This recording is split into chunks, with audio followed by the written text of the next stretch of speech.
Betapa banyak orang kena syubhat akhirnya jadi Islam liberal. Ya, kena syubhat akhirnya berkeyakinan tidak mengapa mengucapkan selamat Natal kepada orang yang di luar Islam. Kena syubhat yang tadinya dia yakin seyakin-yakinnya riba itu haram, sekarang menjadi ragu.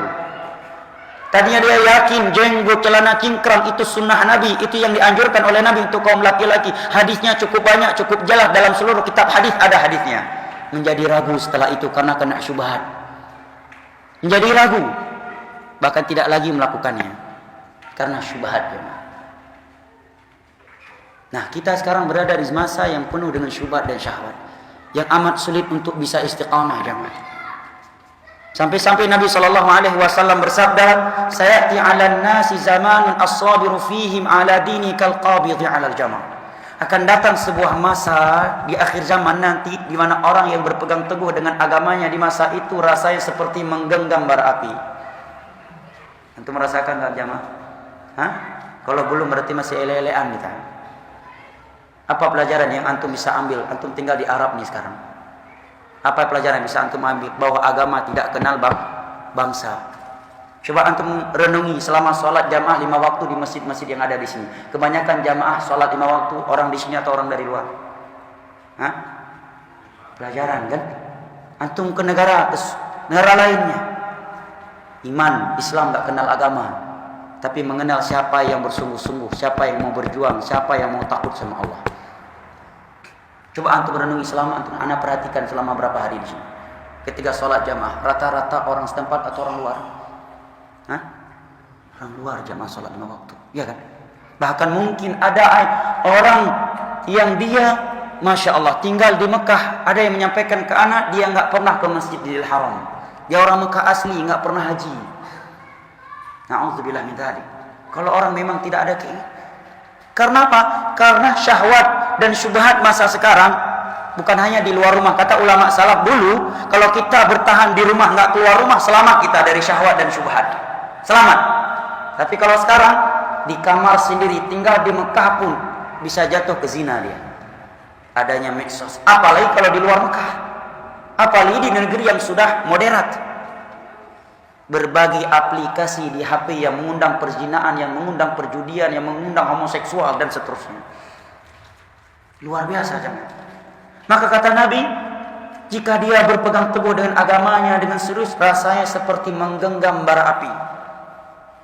Sampai-sampai Nabi menyatakan lil 'amilil wahidi minhum ajru 50 rajula. Pahala satu orang dari mereka yang berani berpegang teguh dengan agama Allah, itu pahalanya seperti 50 orang para sahabat Nabi. Kata Imam Ibnu Hajar ketika membawa hadis ini tidak menunjukkan bahwa dia lebih mulia daripada sahabat Nabi, karena penyebutan pahala lebih afdal dari beberapa sisi tidak menunjukkan dia lebih afdal secara mutlak. Contohnya apa? Contohnya Nabi menyebutkan beberapa keutamaan Nabi sebelumnya yang Nabi tidak memilikinya, tapi bukan berarti mereka lebih mulia daripada Nabi secara mutlak. Ya kan?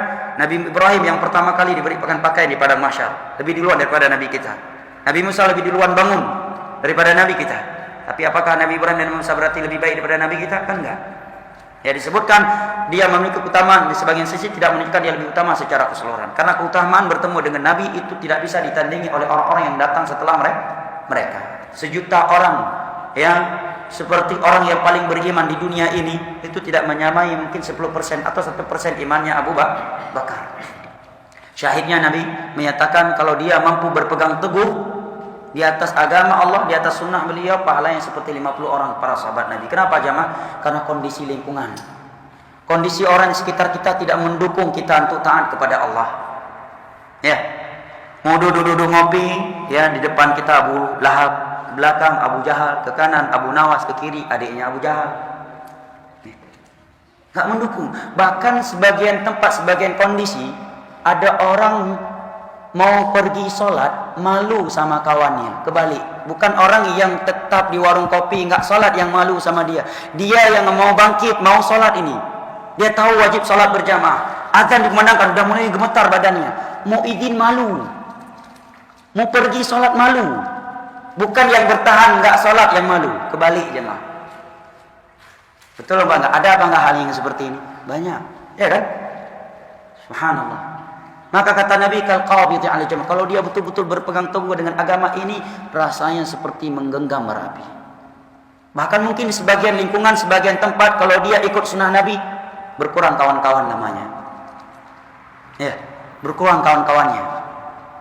Orang udah nggak merasa aman, nyaman lagi sama dia. Karena memang sudah sunnatullah, kebaikan nggak akan mungkin berkawan kecuali dengan kebaikan. Sebagaimana kejelekan tidak akan mungkin dekat kecuali dengan kejelekan. Nabi menyatakan al-arwahu junudun mujannada fama ta'arafa minha talaf wa ma tanakara minha ikhtalaf. Ruh manusia, jiwa manusia ini itu seperti pasukan di medan perang. Yang namanya pasukan di medan perang, dia akan merapat kepada pasukan yang dia lihat ada simbol yang sama. Begitu dia lihat simbolnya berbeda, dia akan menjauh. Begitu kan? Pasukan di medan perang, seperti itulah jiwa manusia.